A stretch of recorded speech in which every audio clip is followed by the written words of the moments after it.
Assalamualaikum warahmatullahi wabarakatuh. Berjumpa kembali dengan Tadarus Pancasila yang sempat vakum dalam beberapa waktu. Dan insya Allah mulai malam hari ini Tadarus Pancasila akan aktif kembali menemani teman-teman semua dalam mengkaji hasanah intelektual Pancasila sebagai bagian dari upaya kita untuk merawat hasanah intelektual atau hasanah falsafah bangsa yang telah diformalkan menjadi dasar negara.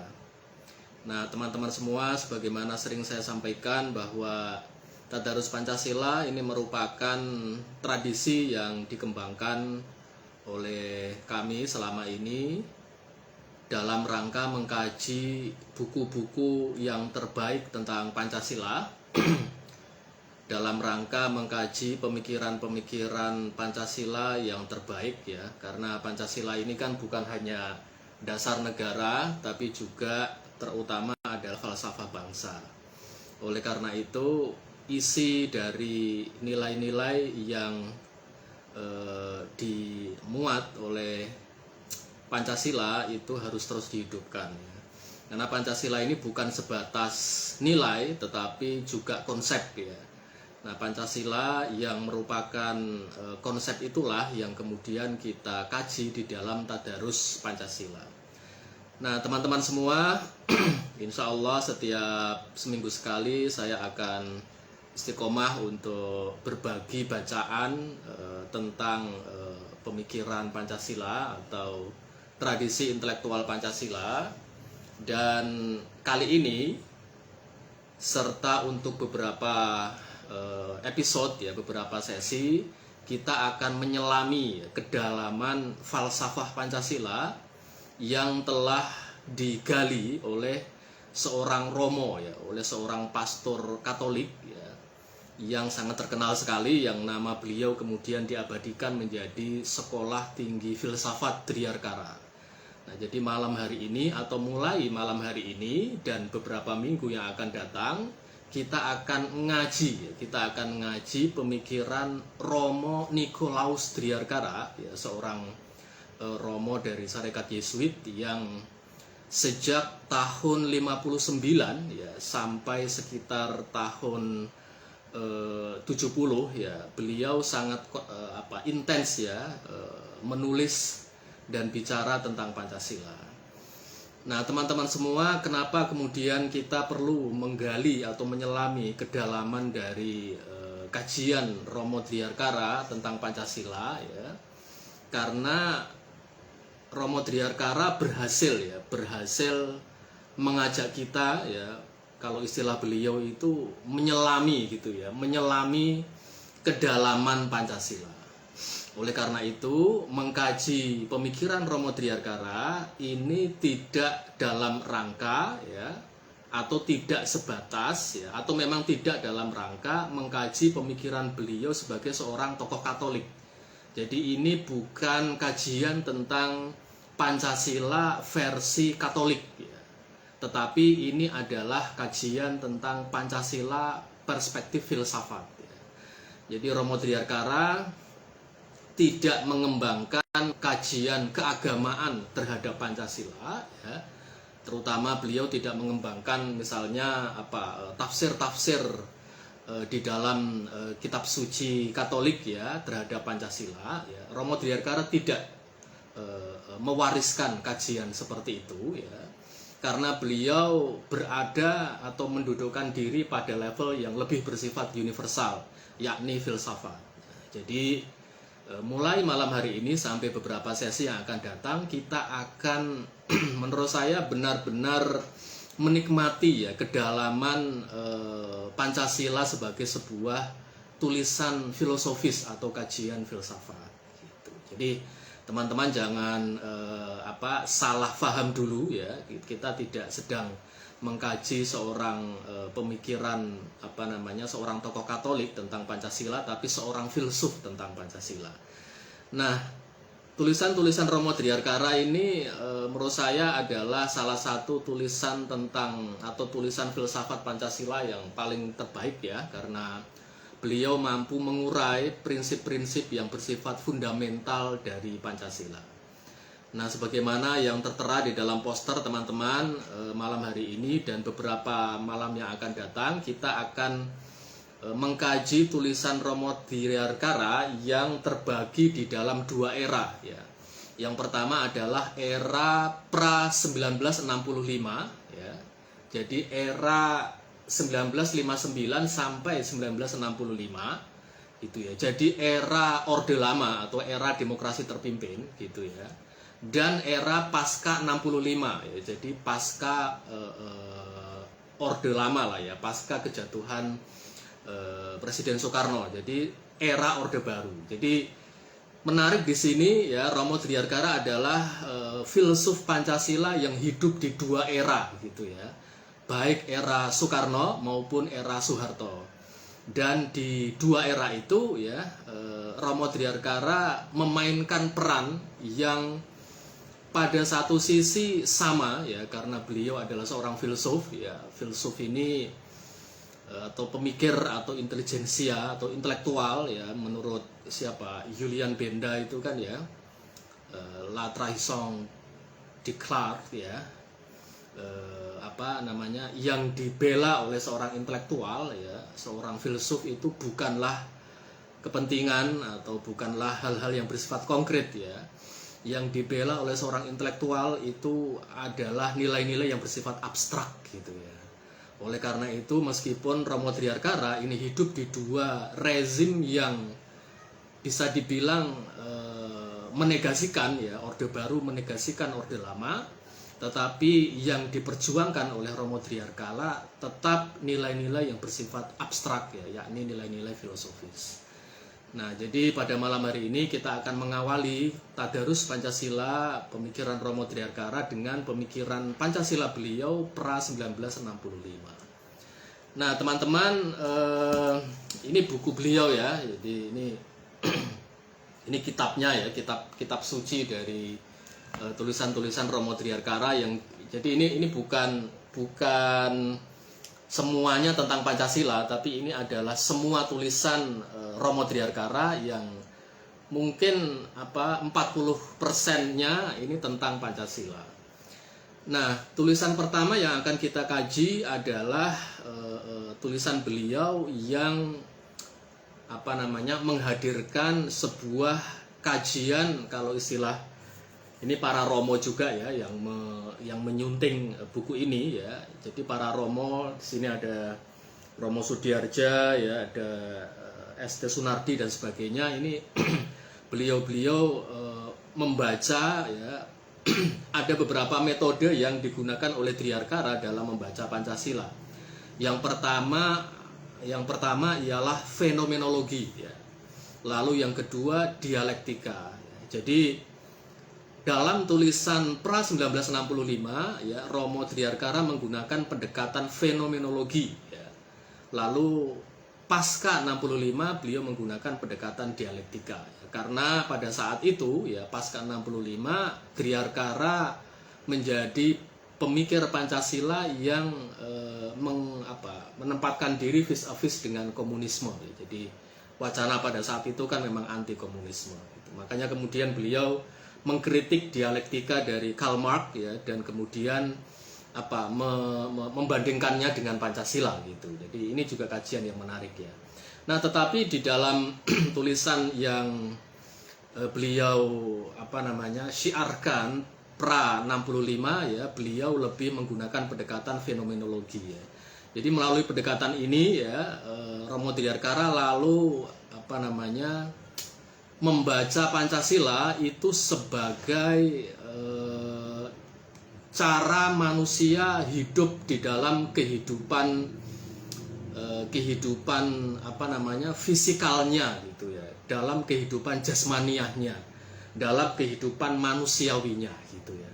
Nah, ini adalah tulisan beliau yang beliau sampaikan ya, sebuah makalah yang beliau sampaikan di seminar Pancasila yang sangat legendaris teman-teman, tahun 59 ya di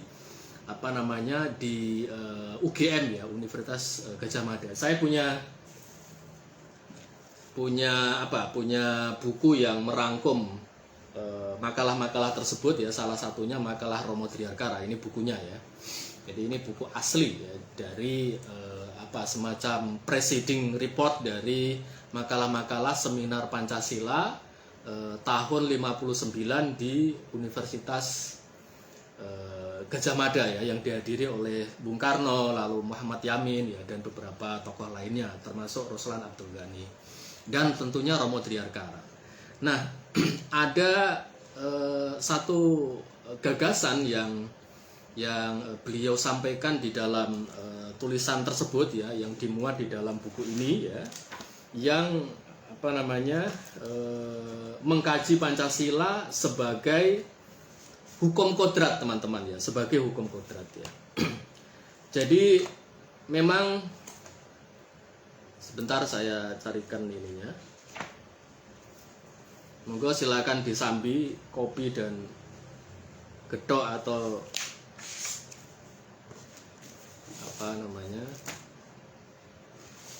tempe goreng dan sebagainya ya. Malah saya lupa ini halaman.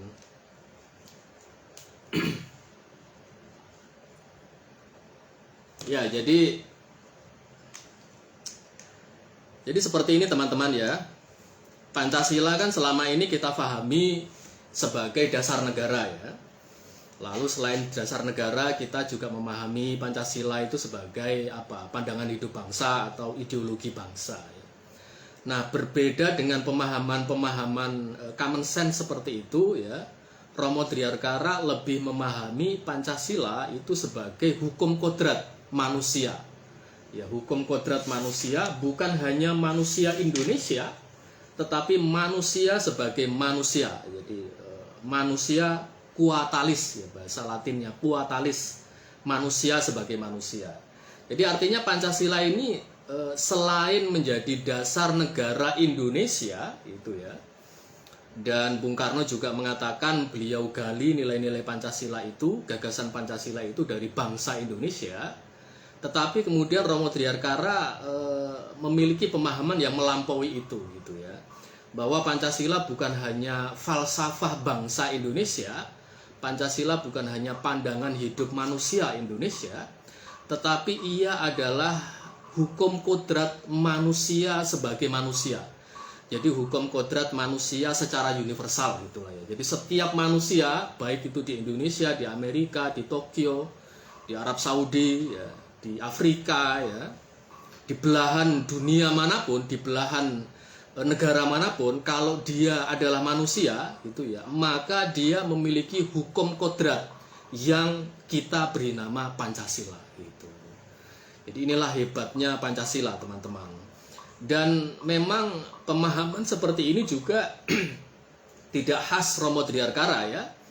Bung Karno sendiri di dalam pidato peringatan hari lahir Pancasila tahun 1958 ya, 1958 ya, beliau menyatakan bahwa Pancasila itu adalah dasar negara yang lebih luas dari bangsa Indonesia gitu.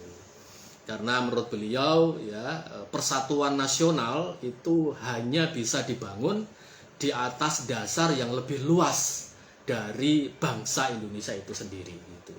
Jadi kenapa kemudian Pancasila itu lalu menjadi atau bisa atau diterima sebagai dasar negara kita ya? Karena nilai-nilainya itu lebih luas dari bangsa Indonesia. Nilai-nilainya universal gitu ya. Makanya kan kemudian kalau kita pahami sifat dari pondasi ya sebagai dasar ya, pondasi bangunan itu kan harus lebih luas daripada bangunannya kan gitu kan. Nah, itulah kehebatan Pancasila gitu. Pancasila meskipun dia adalah dasar dari negara Indonesia, tetapi nilai-nilainya bersifat melampaui Indonesia. Nilai-nilainya bersifat universal. Ya kan, ketuhanan itu universal, kemanusiaan itu universal ya. Persatuan Indonesia atau kebangsaan itu universal karena setiap masyarakat bangsa itu selalu berbentuk bangsa kan gitu kan. Setiap masyarakat di dalam kehidupan modern itu selalu berbentuk bangsa gitu. Nah, kemudian juga demokrasi juga universal, keadilan sosial juga universal. Nah, itu adalah gagasan dari Soekarno gitu ya. Kalau Bung Karno ini menyitir quote dari seorang tokoh luar negeri ya, pakai bahasa Inggris ya kalau saya nggak lupa ya, national unity can only be preserved by value which is larger than the nation itself gitu.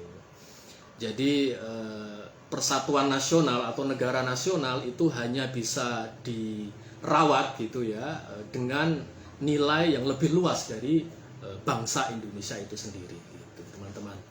Nah, kalau Bung Karno bicara dalam konteks kebangsaan ya, dalam konteks bangsa, maka Driarkara ya ini bicara nilai-nilai universal dari Pancasila sebagai hukum kodrat manusia, teman-teman ya. Hukum kodrat itu artinya hukum alam ya, hukum alam yang sudah diterapkan kepada kita manusia ya sejak kita lahir gitu ya.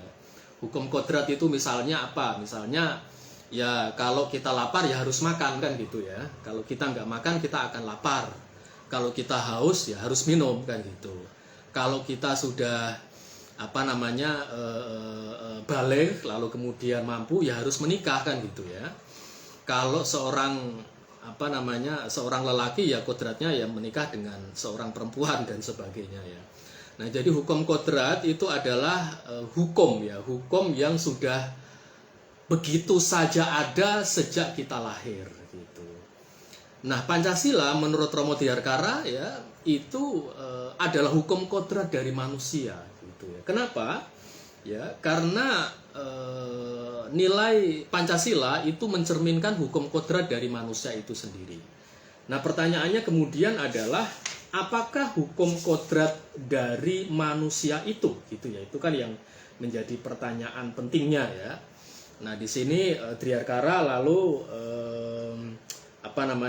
menggunakan ide dari kalau nggak salah ini pemikir Jerman ya, Ludwig Binswanger ya, yang memiliki gagasan tentang hakikat manusia atau hukum kodrat manusia atau kodrat manusia yang ada bersama dengan cinta kasih gitu ya. Ada bersama dengan cinta kasih ya. Jadi das Liebendes mit sein, das Liebendes mit sein ya. Ada bersama dengan cinta kasih. Jadi kita ini ya secara kodrati tidak bisa hidup tanpa orang lain. Sehingga kemudian keberadaan kita ya, keadaan kita, eksistensi kita itu selalu memuat eksistensi orang lain gitu.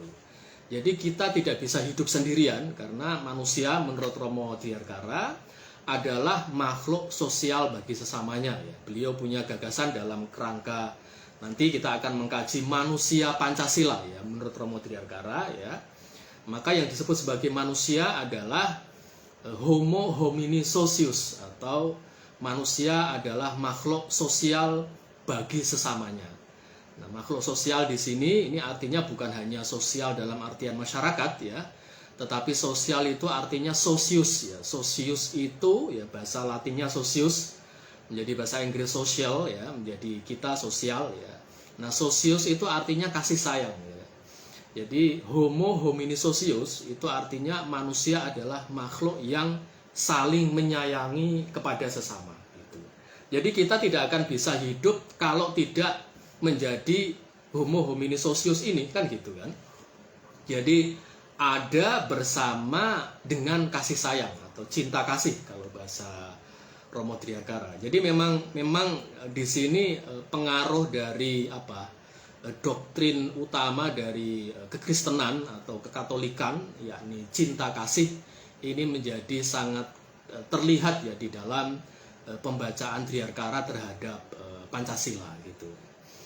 Nah, jadi artinya apa? Artinya di dalam Pancasila ya, dan terutama ya sila pri kemanusiaan atau sila kemanusiaan yang adil dan beradab ya, terutama sila kemanusiaan yang adil dan beradab atau Triarkara menggunakan istilah pri kemanusiaan, itulah ya sila yang mencerminkan hukum kodrat manusia ya, yakni ada bersama dengan kasih sayang gitu. Jadi inilah hukum kodrat kita gitu ya. Jadi kan ini memang sangat masuk akal ya. Makanya kemudian beliau menyatakan kalau ada yang menyatakan bahwa hukum kodrat manusia itu sebaliknya, misalnya kebencian ya. Jadi sifat dasar manusia itu adalah makhluk yang saling membenci kepada sesama, maka itu adalah penyangkalan terhadap hukum kodrat ini gitu. Makanya kemudian misalnya kalau Thomas Hobbes itu punya istilah homo homini lupus ya kan. Manusia adalah serigala bagi sesama ya. Jadi kita itu adalah serigala bagi sesama ya. Kita ini bisa hidup kalau menjadi serigala yang memangsa bukan rekan ya, tetapi saingan pesaing kita gitu ya. Jadi kita selalu menempatkan orang lain itu sebagai kompetitor dan musuh ya. Maka kalau kita tidak berperan sebagai atau memerankan diri sebagai serigala, kita tidak akan bisa hidup gitu. Itulah kenapa kemudian negara menurut Thomas Hobbes itu lalu berperan sebagai Leviathan ya, sang Leviathan ya. Leviathan ini adalah simbolisasi dari karakter kadal raksasa ya di dalam perjanjian lama ya, kitab perjanjian lama gitu. Jadi negara lalu menjadi kadal raksasa yang menjadi wasit dari manusia yang merupakan serigala bagi sesamanya. Nah, Triarkara menolak tesis ini ya, menolak gagasan ini ya. Karena menurut beliau yang paling kodrati dari manusia adalah ada bersama dengan cinta kasih. Karena kita tidak akan mungkin bisa hidup kalau tanpa orang lain ya kan. Kita tidak akan bisa berkembang kalau kita tidak memberikan cinta kasih kita kepada orang lain ya, kepada kehidupan ini, kepada masyarakat, kepada bangsa gitu ya. Jadi apa yang kita dapatkan itu adalah hasil dari cinta kasih kita kepada dunia ini. Inilah yang oleh Triarkara disebut sebagai hukum kodrat dari manusia ya, yang terdapat di dalam sila pri kemanusiaan atau sila kemanusiaan dan beradab. Nah inilah dampak dari pendekatan fenomenologis teman-teman ya, terhadap Pancasila. Jadi Triarkara kemudian juga bertanya ya, mempertanyakan dirinya sendiri ya, kenapa saya tidak berangkat dari sila ketuhanan yang Maha Esa gitu. Padahal Tuhan yang Maha Esa ini sila gitu. Dan juga Tuhan ini merupakan nilai tertinggi dari semua nilai gitu. Nah, kenapa saya tidak berangkat dari ketuhanan sebagai sila pertama, sebagai nilai yang paling tinggi? Ya, kata Triarkara, karena saya ingin berangkat dari realitas kehidupan manusia yang bersifat jasmaniah, ya, yang bersifat fisikal, yang bersifat manusiawi, yang bersifat duniawi, gitu ya, yang bersifat profan, yang bersifat sekuler. Tetapi di dalam kehidupan yang duniawi, yang bersifat fisikal itu ya, manusia berjuang untuk memanusiawikan dirinya sendiri ya, untuk memperadabkan dirinya sendiri yang nanti pada titik akhirnya itu kemudian menjadi jalannya untuk naik ke sila pertama atau sila ketuhanan yang Maha Esa. Nanti akan sampai pada satu kajian yang menarik di mana Triarkara itu kemudian menggunakan tulisan dari Kanjeng Sunan Bonang. Ini menarik ini teman-teman ya. Jadi seorang pastor Katolik ya, seorang romo Katolik menggunakan suluk wujil atau ya suluk wujil. Jadi suluk itu sebuah karya sastra yang bersifat spiritual gitu ya. Wujil itu nama seorang salik ya. Jadi suluk itu perjalanan spiritual, Salik itu pejalan spiritualnya. Nah, Sunan Bonang ini menulis Suluk Wujil, jadi perjalanan spiritual Wujil. Wujil ini nama dari salik yang sedang suluk gitu. Nah, menarik Romo Dirgakara menggunakan Suluk Wujil ini untuk memperkuat tesis beliau tentang hukum kodrat Pancasila.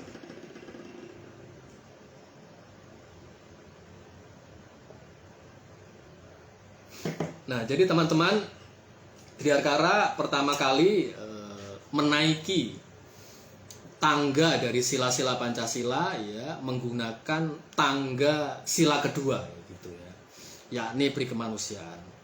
Nah, pri kemanusiaan di dalam Pancasila ya, kata Romo Dirgakara itu apa namanya? Memiliki beberapa arti ya. Yang pertama ya, pri kemanusiaan itu berangkat dari sebuah prinsip yang sederhana ya, yang kalau bersifat negatif itu artinya jangan melakukan sesuatu yang tidak ingin kita mengalaminya, kan gitu ya. Jadi apa yang tidak diinginkan untuk dirimu sendiri, janganlah itu kamu lakukan terhadap sesama manusia. Nah, ini adalah prinsip pertama dari pri kemanusiaan yang bersifat negatif. Nah, positifnya kemudian adalah ya sebaliknya, kan gitu kan ya. Cintailah sesama manusia seperti dirimu sendiri gitu ya, atau perlakukanlah berbaiklah kepada sesama manusia gitu ya, seperti engkau diperlakukan atau seperti engkau ingin diperlakukan dengan baik kayak gitu. Nah, ini prinsip sederhana dari pri kemanusiaan ya. Yang pertama ya.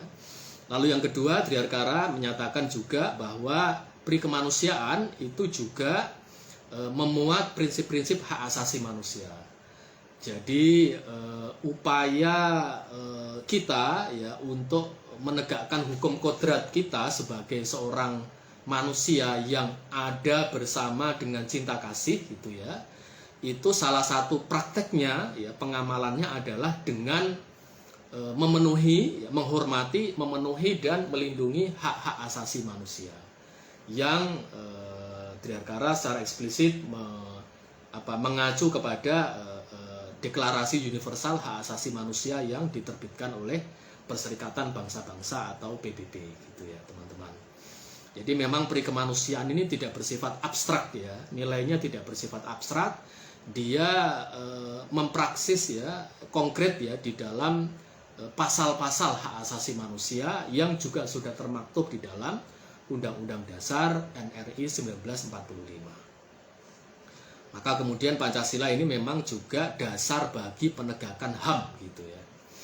Nah, lalu yang ketiga ya, pri kemanusiaan menurut Dirgakara itu juga mengacu kepada gagasan dari Soekarno pada 1 Juni 1945 yang beliau sebut sebagai internasionalisme atau pri kemanusiaan gitu ya. Jadi internasionalisme ini adalah persaudaraan antar bangsa kan gitu. Makanya kan dalam pidato 1 Juni Soekarno mengatakan kita tidak hanya Dirgakara menyitir ungkapan Bung Karno ya, kita bukan saja harus mendirikan negara Indonesia merdeka, tetapi kita harus menuju pula pada kekeluargaan bangsa-bangsa. Jadi kebangsaan kita yang berhasil dibangun oleh para pendiri bangsa pada katakanlah 17 Agustus 1945 ya, itu tidak hanya berhenti dalam mendirikan negara baru bernama Indonesia, bernama bangsa Indonesia yang merdeka dari penjajahan, tetapi juga harus dalam rangka cita-cita membangun kekeluargaan antar bangsa. Nah, kekeluargaan antar bangsa inilah yang disebut sebagai pri kemanusiaan gitu ya. Nah, inilah yang menjadi beberapa arti ya dari pri kemanusiaan menurut Romo Dirgakara. Nah, pertama sudah kita masuk di dalam sila kedua pri kemanusiaan yang merupakan pintu masuk ya Dirgakara untuk memasuki Pancasila.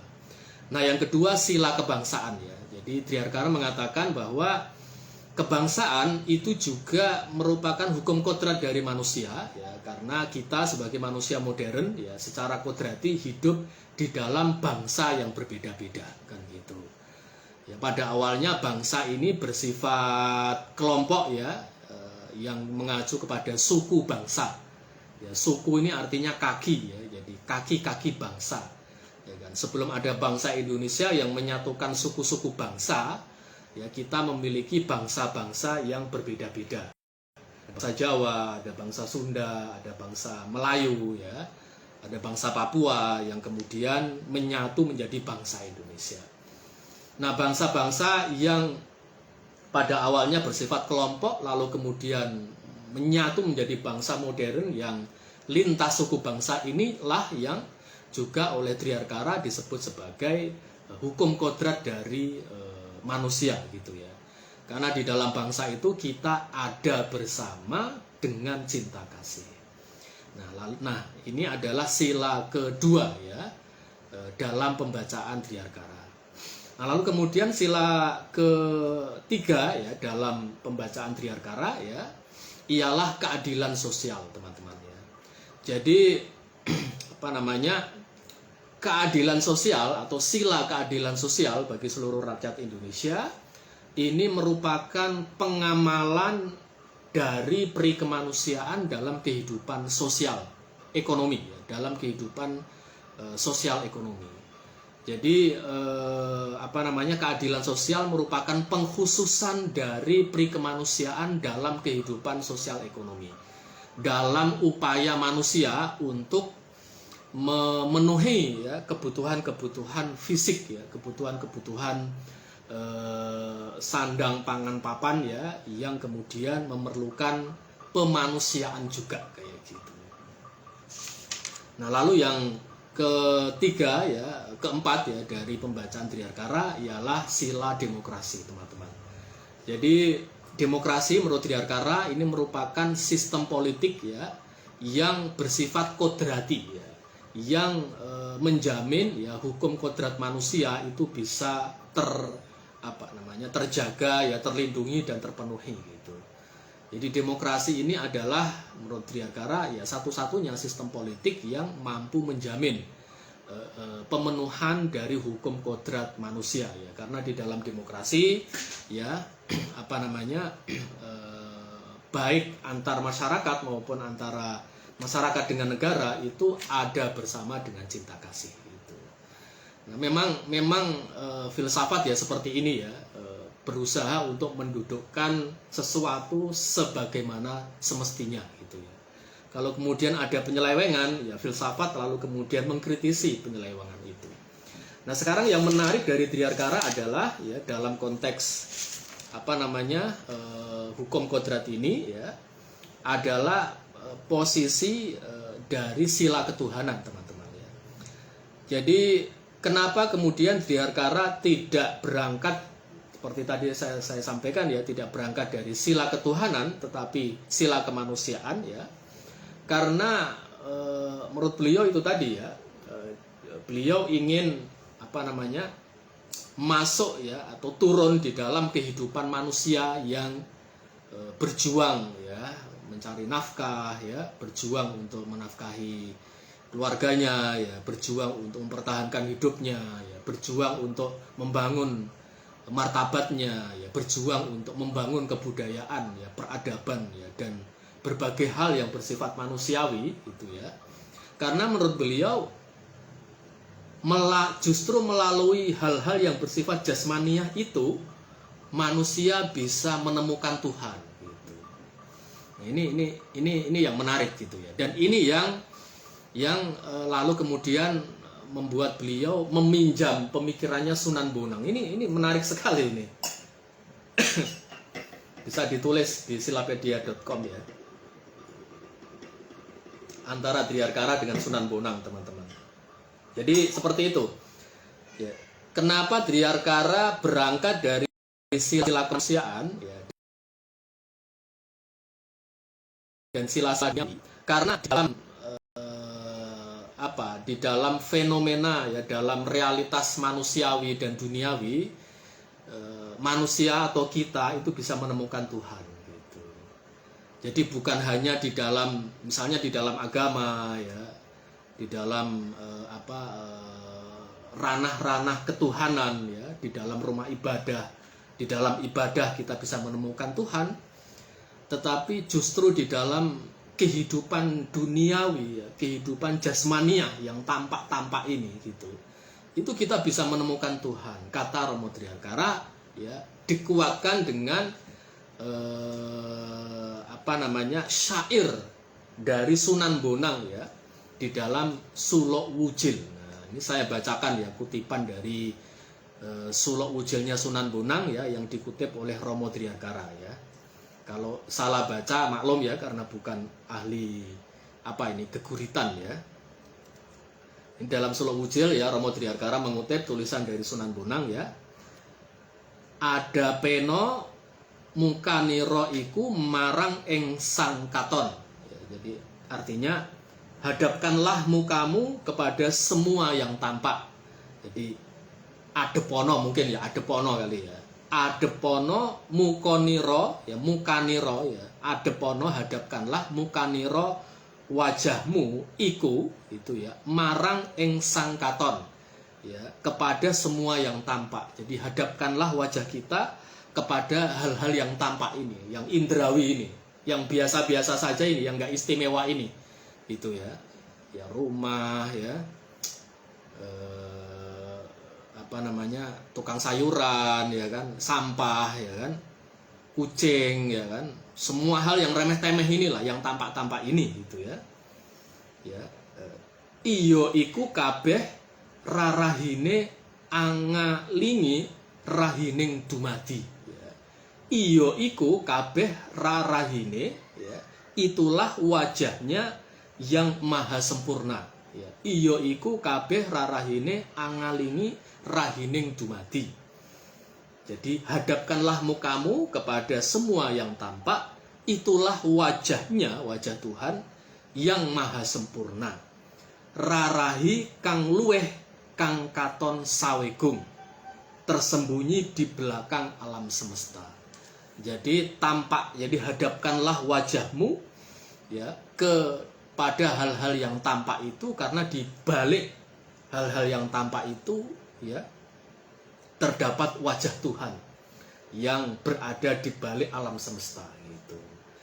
Nah, ini yang menjadi alasan kenapa Triharkara berangkat dari sila-sila kemanusiaan, sila-sila duniawi, karena menurut beliau ya kan, justru di balik hal-hal yang bersifat manusiawi, ya, hal-hal yang bersifat duniawi, hal-hal yang bersifat sekuler, ya, itu tersembunyi wajah Tuhan. Gitu.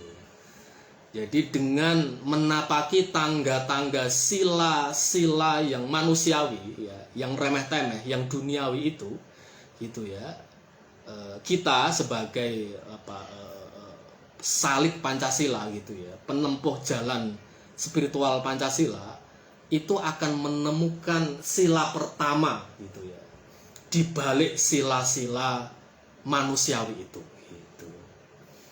Ini menurut saya sangat keren ya. Nah, lalu kemudian beliau melanjutkan ya, mengutip Suluk Wujil dari Sunan Bonang ya. Penge tingsun ing sira rawujil, penge tingsun ing sira rawujil ya. Ingatkanlah engkau Wujil ya. Wujil adalah tadi pelaku spiritual, tokoh ya, yang di dalam Suluk Wujil itu ya. Den yatno uripira ning donya ya, jua sumambaraning gawe ya. Berhati-hatilah dalam hidupmu di dunia ini, janganlah sembrono dalam perbuatanmu ya. Kawruhana den estu ya, ketahuilah betul-betul ya, sariranto pun dudu jati, bahwa kamu bukanlah yang sejatinya. Kang jati dudu sira, sing sapa puniku weruh rekehing sarira ya, mongko sat-sat weruh sira maring yang widi, iku marga utama. Jadi Sunan Bonang ini juga menggunakan nama Hyang Widi ya untuk menyebut Gusti Allah. Ini menarik juga ya. Jadi Sunan Bonang sebagai seorang wali Islam ya menggunakan nama Hyang Widi untuk menyebut Gusti Allah ya. Hyang Widi ini juga kalau tidak salah ini adalah sebutan kepada Tuhan yang merupakan sebutan pra-Islam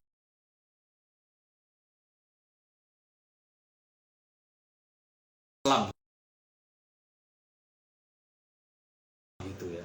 Jadi berhati-hatilah hidupmu di dunia ini, janganlah sembrono dalam perbuatanmu, ketahuilah betul-betul bahwa kamu bukanlah yang sejatinya, dan yang sejatinya bukanlah engkau. Barang siapa mengerti diri sendiri, itu seolah-olah mengerti kepada Tuhan. Itulah jalan yang luhur.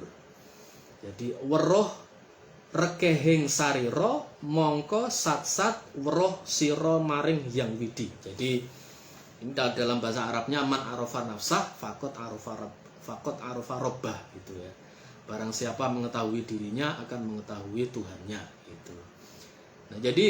Nah ini yang digunakan oleh Triarkara ya. Jadi man arafa nafsah fakot arafa robbahu ya. Man arafa nafsahu fakot arafa robbahu. Jadi barang siapa mengetahui dirinya manusia, maka dia akan bisa mengetahui Tuhannya.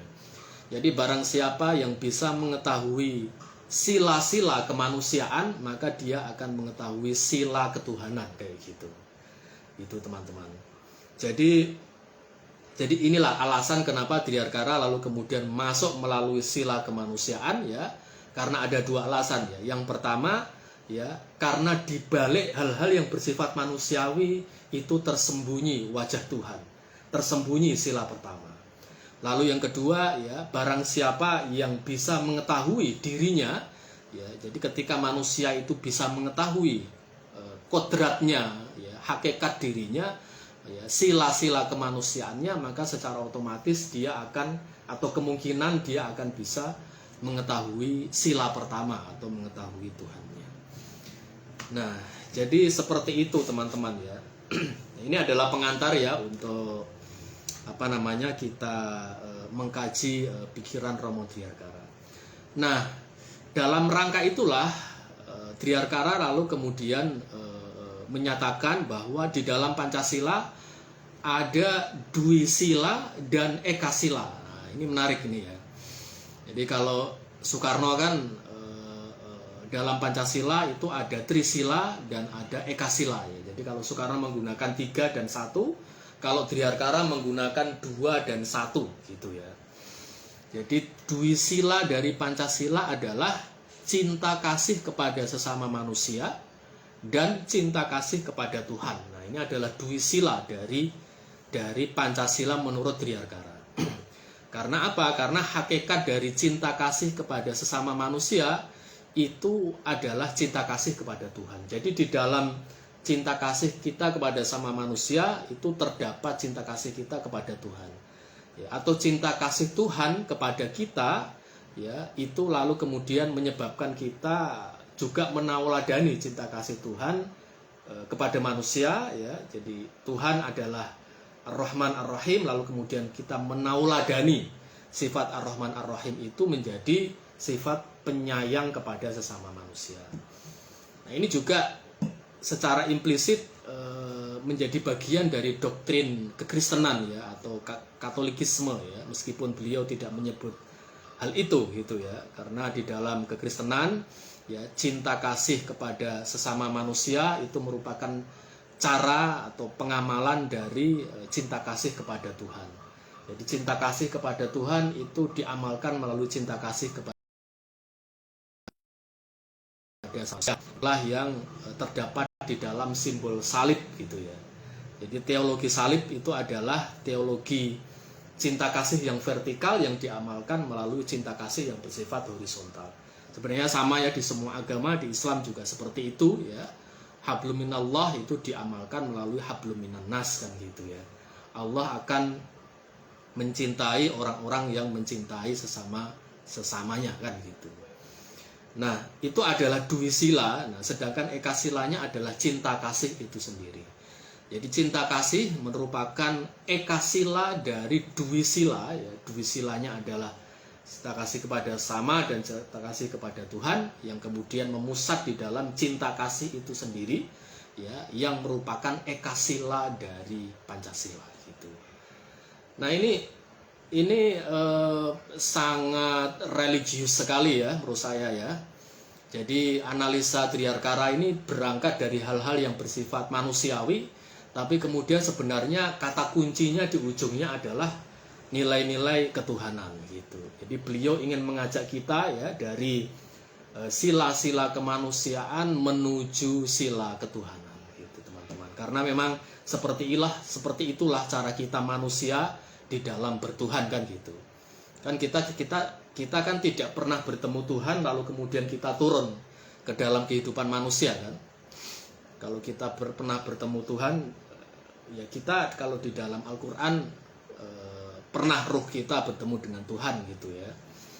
Ketika Allah berfirman bertanya kepada kita, alastu birabbikum, ya apakah aku ini Tuhanmu, maka roh kita menjawab, qalu bala syahidna, betul kami menyaksikan ya, menjadi saksi bahwa engkau adalah Tuhan kami. Nah ini kan ruh gitu ya. Tetapi kan setelah kita menjadi manusia kan kita tidak pernah lalu kemudian sowan kepada Tuhan, lalu kemudian dari Tuhan kita turun ya untuk turun lalu kemudian mengamal nilai-nilai ketuhanan itu untuk menuju Tuhan kan gitu.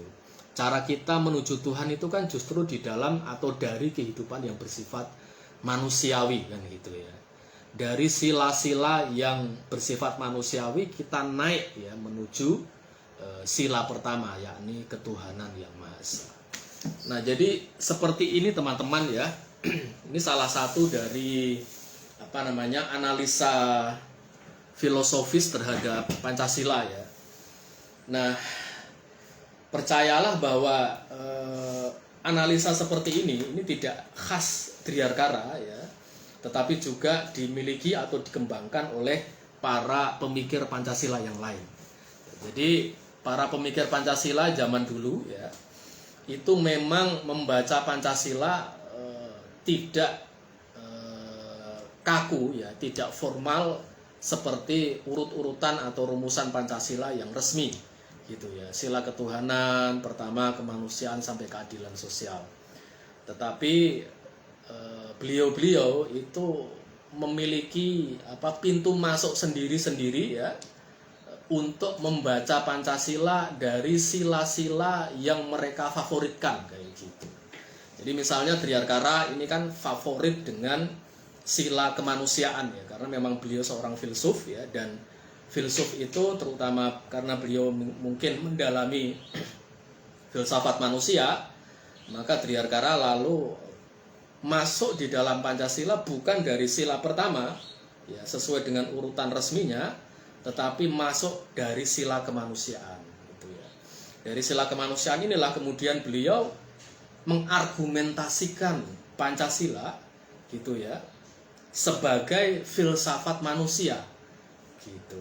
Makanya kan kemudian kalau diurut-urutkan gitu ya, urutan dari Pancasila di dalam kajian filosofis Triarkara itu yang pertama adalah sila kemanusiaan sebagai cerminan dari hukum kodrat manusia ya, ada bersama dengan cinta kasih.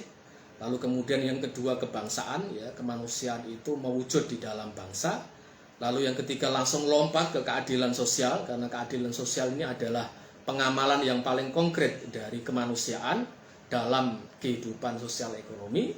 Dan baru kemudian naik lagi ke sila kerakyatan, karena kerakyatan atau demokrasi ini merupakan sistem politik yang dibutuhkan ya untuk menjamin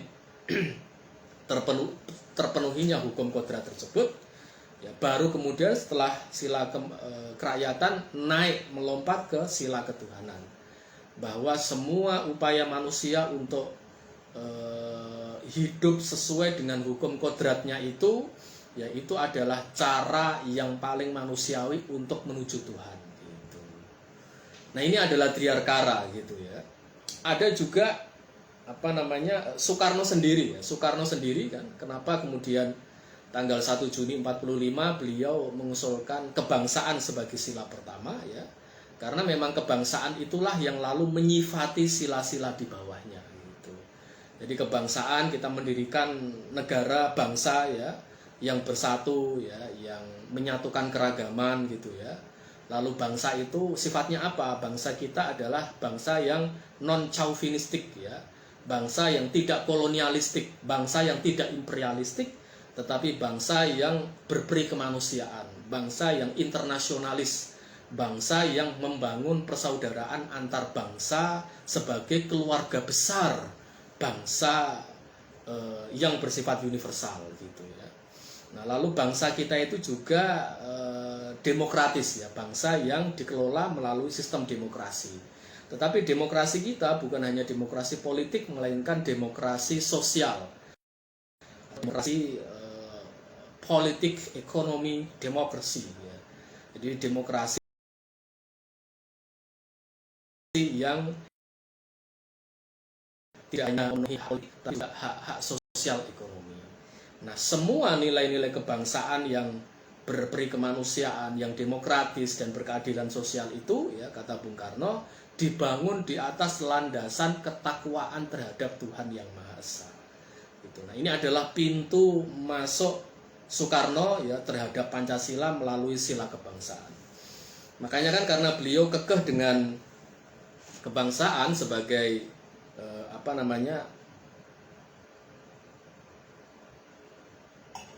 kalau istilah Buya Hamka itu urat tunggang ya, urat tunggang Pancasila, atau kalau istilah RUU HIP ya, rancangan undang-undang haluan ideologi Pancasila yang sudah dicabut itu sendi pokok Pancasila ya. Jadi urat tunggang atau sendi pokok Pancasilanya Soekarno itu adalah kebangsaan ya. Sama dengan Triarkara ya, urat tunggang Pancasila itu adalah sila kemanusiaan yang adil dan beradab. Nah, itulah maka kemudian Bung Karno ya, karena kekeh ya, karena konsisten dengan kebangsaan sebagai urat tunggang Pancasila ya, sejak Pancasila resmi ya, mulai dari misalnya kursus-kursus Pancasila tahun 1958 ya, sampai pidato beliau di sidang umum PBB ya, tahun 1960 ya, beliau menjadikan kebangsaan itu sebagai sila kedua, teman-teman. Jadi rumusan atau urutan Pancasila, sila-sila Pancasila menurut Bung Karno itu adalah ketuhanan sila pertama, kebangsaan sila kedua, baru kemanusiaan, lalu kemudian kerakyatan dan keadilan sosial. Nah, kenapa Soekarno tetap kekeh dengan kebangsaan sebagai sila kedua? Ya karena beliau memang menjadikan kebangsaan itu sebagai pintu masuk untuk menjelaskan Pancasila, menjelaskan sila-sila yang lain.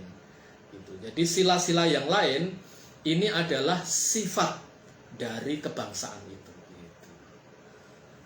Nah ini Soekarno ya, gitu ya. Tadi yang saya sebut ya, Buya Hamka ya. Buya Hamka ini punya buku ya yang berjudul Ketuhanan Urat Tunggang Pancasila. Ini sudah kami tulis juga teman-teman di media kami ya, silapedia.com, silahkan diakses ya, silapedia.com. Ini kita menulis pikiran Buya Hamka ya, ketuhanan sebagai urat tunggang Pancasila. Jadi Buya Hamka berangkat dari sila ketuhanan ya, untuk menyifati sila-sila di bawahnya gitu.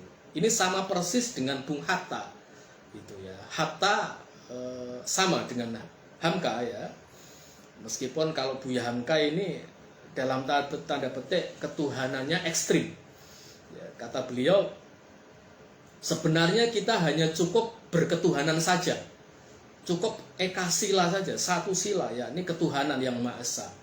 Karena di dalam ketuhanan yang Maha Esa itu termuat bukan hanya 4 sila lainnya, tetapi bahkan 1000 sila gitu.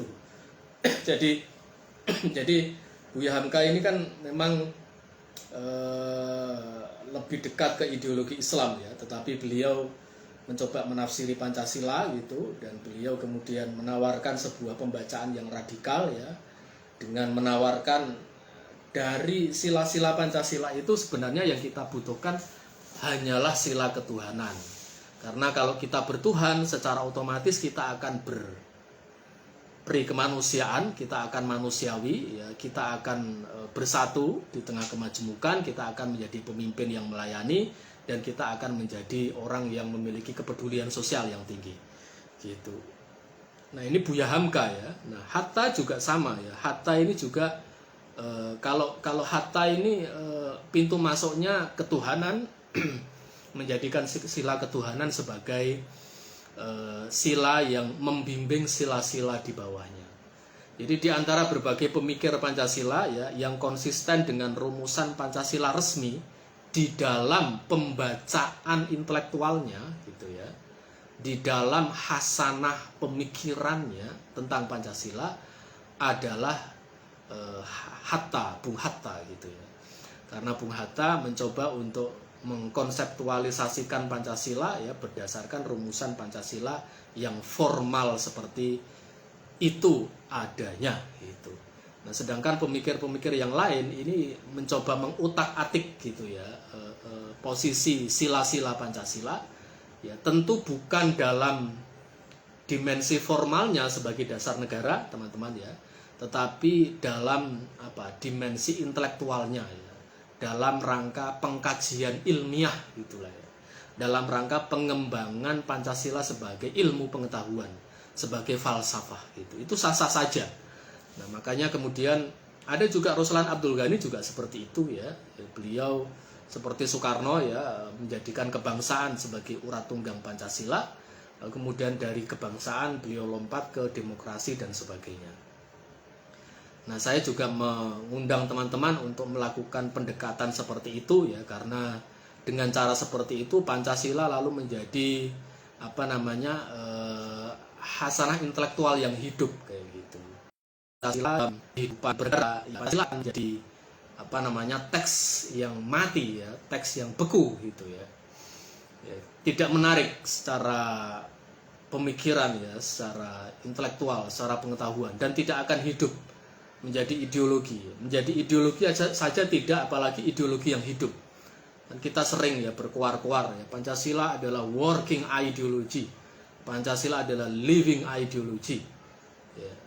Menjadi ideologi saja belum gitu loh, kok kita mengklaim sudah bisa menjadikan Pancasila sebagai ideologi yang bekerja, ideologi yang hidup.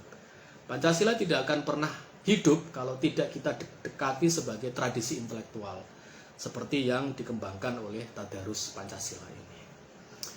Nah, saya kira itu teman-teman pengantar dari Tadarus Pancasila dalam rangka filsafat Pancasila Romo Triarkara sesi pertama ya. Nah, sesi kedua akan kita lanjutkan minggu depan ya, malam Kamis seperti ini, dengan mengkaji tulisan beliau tentang Pancasila dan religi ya, Pancasila dan agama. Nah, seperti apa ya pemikiran Triarkara tentang Pancasila dan agama, karena tulisan ini merupakan upaya Triarkara untuk menjernihkan ya simpang siur perdebatan antara kelompok Islam dan Pancasila dan kelompok Pancasila di sidang konstituante ya, karena tulisan ini kan beliau tulis pra 65 ya, atau tahun 59 ya. Nah, tahun 59 itu kan pasca dekret ya, sebelumnya terjadi sebuah chaos ya, sebuah chaos konstitusional ya, akibat konflik ideologi antara kelompok Islam, kelompok Pancasila, dan kelompok sosial ekonomi ya, yang mencoba untuk mengusulkan kembali dasar negara. Nah, di dalam sidang konstituante itu terjadi perdebatan antara kelompok Islam dan kelompok Pancasila. Keberatan kelompok Islam sebagaimana disampaikan oleh Muhammad Nasir menyatakan bahwa Pancasila adalah dasar negara yang ladiniyah, yang tidak bersifat keagamaan, yang netral, yang tidak memiliki kepastian nilai karena dia tidak berangkat dari wahyu gitu. hanya Islamlah yang memiliki kepastian nilai yang tidak netral, yang tidak bisa ditafsiri oleh siapapun, oleh siapapun secara semena-mena, secara sesuka-suka. Kenapa? Karena dia berangkat dari wahyu. Nah, Driharkara kemudian menyampaikan makalah ini di seminar Pancasila tahun 59 di Yogyakarta ya, tentang Pancasila dan religi, dan beliau mendudukkan perkara ya, hubungan antara Pancasila dan religi yang tidak hitam putih sebagaimana sangkaan dari kelompok Masyumi ya di sidang konstituante. Nah, minggu depan akan kita kaji ya tulisan dari Romo Driharkara tentang Pancasila dan religi. Terima kasih teman-teman, semoga bermanfaat, sehat selalu ya, jaga kesehatan. Semoga kita selalu dirahmati oleh Gusti Allah, karena Pancasila itu bukan hanya dasar negara, bukan hanya ideologi bangsa, tetapi sebenarnya juga adalah cerminan cara Tuhan Yang Maha Esa dalam merahmati kita sebagai makhluknya. Assalamualaikum warahmatullahi wabarakatuh. Salam Pancasila.